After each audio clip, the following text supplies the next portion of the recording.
Jair Messias Bolsonaro nasce em 21 de março de 1955, em Glicério, interior de São Paulo. Entre mudanças de cidade e rotina simples, cresce num Brasil ainda marcado por tensões políticas. O caminho que escolhe passa pela farda. Na década de 1970, ele ingressa na Academia Militar das Agulhas Negras e segue carreira no Exército. A formação e o ambiente castrense ajudam a moldar sua linguagem pública. Em 1986, um artigo sobre salários militares o leva à prisão disciplinar. Se você gosta de narrativas políticas em formato documental, inscreva-se no canal Mundo Endireitado e ative o sino. Aqui, cada capítulo é contado com contexto, datas e bastidores. A jornada de Bolsonaro é longa e cheia de viradas. No fim dos anos 1980, ele se aproxima da política institucional. Em 1990, elege-se deputado federal pelo Rio de Janeiro e inicia uma sequência de mandatos. No Congresso, constrói notoriedade com discursos duros, pautas de costumes e provocações que viralizam. Ao longo de décadas como parlamentar, Bolsonaro circula por diferentes partidos.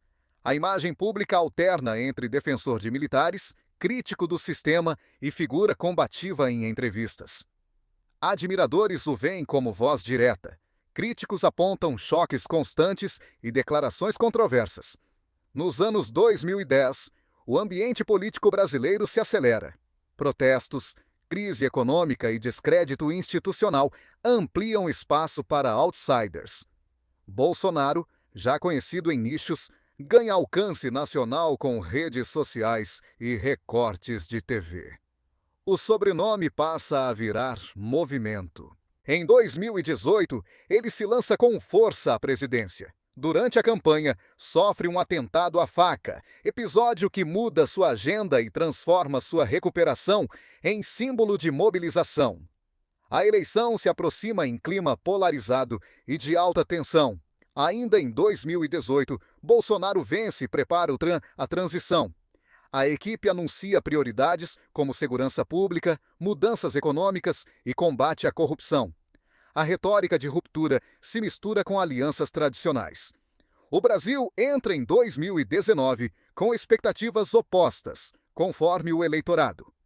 Em 1º de janeiro de 2019, ele toma posse como 38º presidente do Brasil. O início do governo é marcado por intensa presença digital, embates com setores da imprensa e disputas internas. Ministérios e estratégias mudam rapidamente, em ritmo de crise permanente. Na economia, o governo defende reformas e privatizações, buscando sinalizar ajuste fiscal. Ao mesmo tempo, enfrenta resistências políticas e pressões sociais. A narrativa oficial fala em liberdade e menos Estado. A oposição cobra resultados e coerência nos movimentos. No campo ambiental, a Amazônia vira foco internacional, especialmente após queimadas e aumento de alertas. O governo contesta leituras externas e critica interferências estrangeiras. Empresas e diplomacia acompanham o impacto. O tema passa a dividir ainda mais a imagem do Brasil no exterior. Na segurança pública, discursos de endurecimento influenciam debates sobre armas, polícia e crime. Parte do Congresso se alinha. Outra parte reage. Medidas e projetos travam em disputas jurídicas e políticas. O assunto vira combustível permanente para campanhas, entrevistas e caravanas. Em 2020, chega a pandemia de Covid-19 e muda o eixo do país. Governos estaduais, Ministério da Saúde e Presidência entram em atrito frequente sobre medidas de restrição. A crise sanitária se torna disputa de narrativa, com lives, pronunciamentos e cobranças por responsabilidade. A troca de ministros e as divergências internas ganham destaque. Há pressões por reabertura, tensões com especialistas e judicializações. O Brasil vive luto, medo e incerteza econômica. A atuação presidencial é celebrada por apoiadores e criticada por adversários, em níveis incomuns. No Congresso, surgem CPIs. e investigações relacionadas à gestão da pandemia e compras públicas. Depoimentos, documentos e vazamentos dominam noticiários. A cada sessão, recortes circulam em redes sociais. O país acompanha como se fosse série, mas com consequências reais. Entre 2021 e 2022, as discussões sobre urnas eletrônicas e confiança no sistema eleitoral ganham espaço no discurso bolsonarista. Instituições reagem e reafirmam regras. O ambiente se tensiona com manifestações e contra-manifestações. A campanha de reeleição se aproxima sob suspeitas mútuas. Em 2022, Bolsonaro tenta renovar o mandato. A disputa com Luiz Inácio Lula da Silva se torna a mais intensa desde a redemocratização, com debates sobre economia, pandemia, corrupção, costumes e democracia. O resultado vem apertado e Bolsonaro não vence. Após a derrota eleitoral em outubro de 2022, caminhoneiros e grupos de apoiadores fazem bloqueios e atos em diferentes regiões. A transição ocorre, mas com clima de contestação. O silêncio inicial do presidente é interpretado de formas diversas e cada gesto vira manchete. Em 30 de dezembro de 2022, Bolsonaro viaja para os Estados Unidos 2 dias antes da posse do sucessor. Ele não passa a faixa presidencial em 1º de janeiro de 2023. A ausência reforça simbolismos e alimenta narrativas de ruptura, conforme seus críticos e aliados. Em 8 de janeiro de 2023, ataques às sedes dos 3 poderes em Brasília chocam o país. As imagens circulam globalmente. Investigações buscam autores, financiadores e articuladores. O episódio se torna marco do pós-eleição e passa a gravitar o futuro político de Bolsonaro. Nos meses seguintes, a Polícia Federal e o Supremo Tribunal Federal avançam com inquéritos. Depoimentos e quebras de sigilo aproximam o debate do círculo político e militar. A discussão central: até onde foi a articulação para contestar o resultado e tensionar instituições? Bolsonaro, fora do Planalto, mantém influência. Aliados organizam manifestações e parlamentares defendem anistia para envolvidos em atos. Adversários pedem responsabilização ampla. O ex-presidente segue no centro de uma guerra de versões, com entrevistas, notas e movimentos jurídicos. A partir de 2023 e 2024, o cerco judicial se intensifica. Medidas cautelares, investigações e decisões do STF entram no noticiário com frequência. A figura do relator Alexandre de Moraes se torna parte inevitável dessa história. O país acompanha cada despacho como capítulo novo. Em 2025, o processo penal sobre tentativa de golpe ganha calendário decisivo. O caso é tratado como núcleo de uma trama articulada após a derrota de 2022.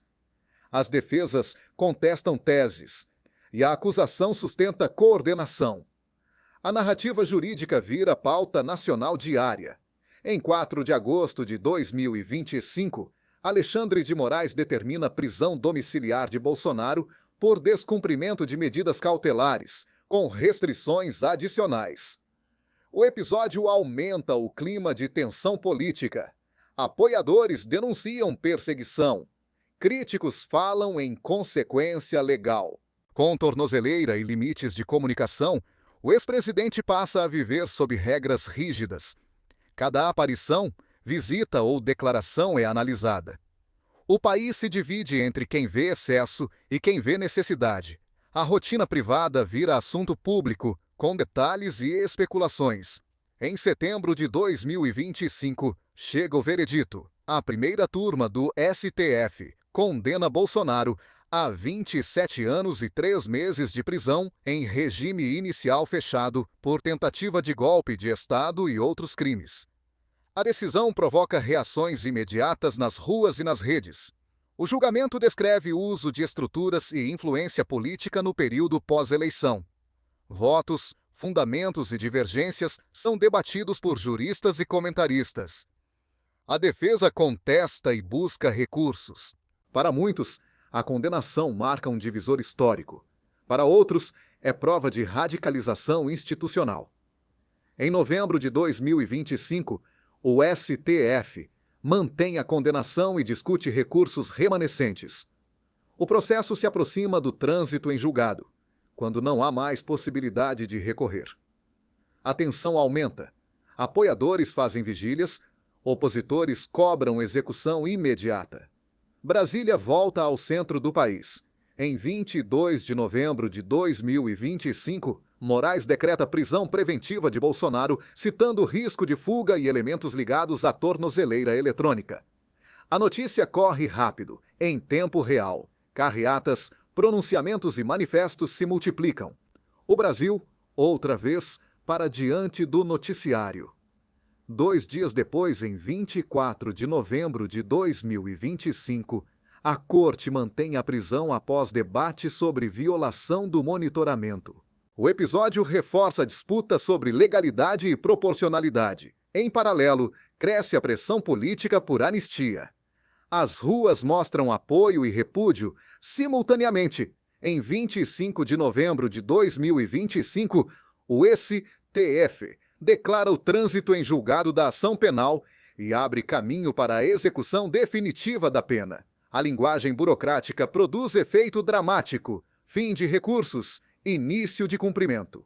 A história entra no ponto sem retorno jurídico. A partir daí, Bolsonaro passa a cumprir a pena ligada ao caso do golpe, já sob custódia. As condições de encarceramento, visitas e deslocamentos viram tópicos recorrentes. Cada decisão judicial ganha leitura política. O debate público oscila entre justiça, vingança e estabilidade institucional.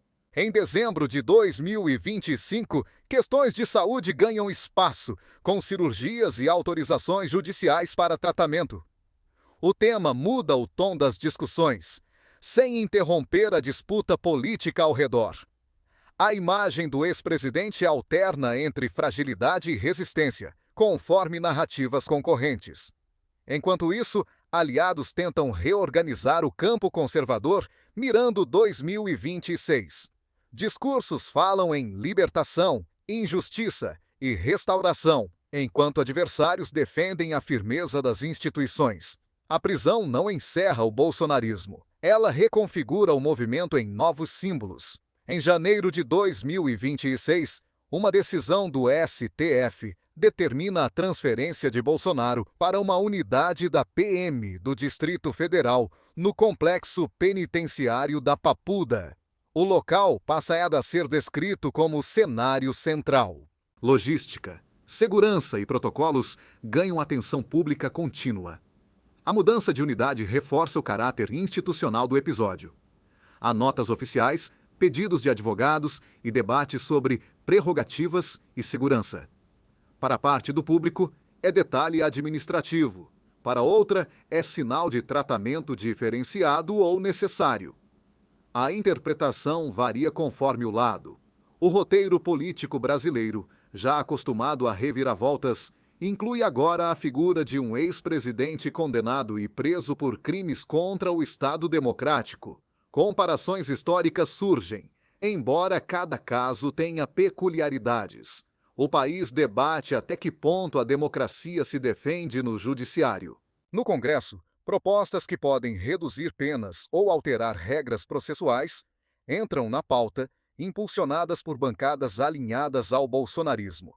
A tramitação vira termômetro do clima nacional. Senadores, deputados e líderes partidários medem custos. A política tenta reagir ao choque jurídico. Nas ruas, atos pró e contra Bolsonaro continuam. Bandeiras do Brasil, camisetas, cartazes e slogans se repetem como rituais. Há famílias divididas, amigos rompidos, ambientes de trabalho tensos. A história se infiltra na vida cotidiana, do almoço de domingo ao grupo de mensagens. Para apoiadores, Bolsonaro é um líder perseguido. Para críticos, um agente de ruptura responsabilizado. O documentário não precisa escolher lado para mostrar a realidade. A sociedade brasileira segue polarizada. O que muda é o palco. Agora, com decisões judiciais substituindo palanques. A comunicação digital amplifica cada recorte, trechos de votos, falas antigas, cenas de 8 de janeiro, imagens do ex-presidente sob custódia. Plataformas viram arenas de disputa. O algoritmo premia indignação. A história deixa de ser apenas cronologia e vira disputa por memória. Os anos anteriores são revisitados sob nova luz. Discursos sobre ditadura, ataques a adversários, embates com imprensa, alianças e rupturas. Arquivos ganham valor. O passado reaparece como prova ou contexto. A prisão reordena a interpretação de fatos que, antes, pareciam dispersos. Ao mesmo tempo, o país tenta seguir. Inflação, emprego, educação, segurança, clima. A agenda nacional não espera. Ainda assim, a figura de Bolsonaro preso cria um ruído constante, influenciando eleições locais e decisões de partido. A vida política passa a ter um fantasma permanente. No campo internacional, a repercussão é grande. A condenação por tentativa de golpe é lida como sinal de força institucional por alguns observadores e como judicialização da política por outros. A imagem do Brasil oscila. Diplomatas monitoram impactos em comércio e alianças. A prisão também altera a dinâmica familiar e partidária. Filhos, aliados e antigos ministros passam a ocupar espaços de fala, tentando administrar herança e custos. O bolsonarismo se torna, ao mesmo tempo, movimento e causa jurídica. Cada pronunciamento mede palavras e consequências. Dentro do sistema de justiça, o caso vira referência para futuras ações sobre ataques à democracia. Juristas discutem precedentes, tipificações e limites. O público acompanha termos técnicos como se fossem personagens. Trânsito em julgado e medida cautelar entram no vocabulário popular. O documentário, ao revisitar a linha do tempo, mostra como uma carreira começou nos quartéis, atravessou décadas no parlamento e explodiu no Planalto. Entre polêmicas e apoios, o personagem se confunde com o período. A biografia vira espelho de um país em disputa. Da infância no interior ao auge presidencial, Bolsonaro atravessa transformações do Brasil contemporâneo: redemocratização, crises econômicas, redes sociais, polarização. A prisão em 2025 e as decisões de 2026 não surgem do nada. Elas são a consequência acumulada de capítulos anteriores. E quando as portas se fecham atrás de um ex-presidente condenado, a pergunta que fica no ar não é sobre o fim de uma história, mas sobre o começo de outra. O país segue dividido, atento ao próximo ato e ao preço de cada decisão.